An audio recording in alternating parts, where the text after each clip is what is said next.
If I wish to reassign a field to a different farm or client or change the name of the field, from Land Manager, simply hover over the field name, select the details icon, select Edit in the bottom right hand part of the screen.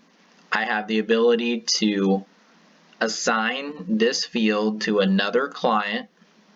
In this case, there's only one client in this organization. If I needed to add a new client, I can simply select Add New Client and then type in what I need.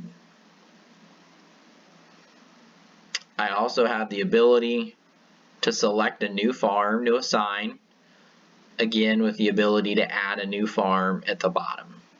If I simply just wanted to change the name of the field or make it more descriptive, I could simply change the name of the field and select Save. In this case, I'm not going to save.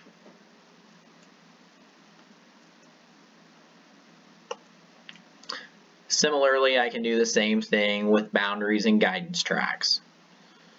Simply hover over the boundary, select Details, select Edit.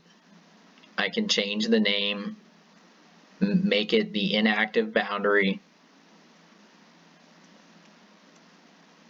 Also with guidance lines, I can click on my guidance track and adjust the name.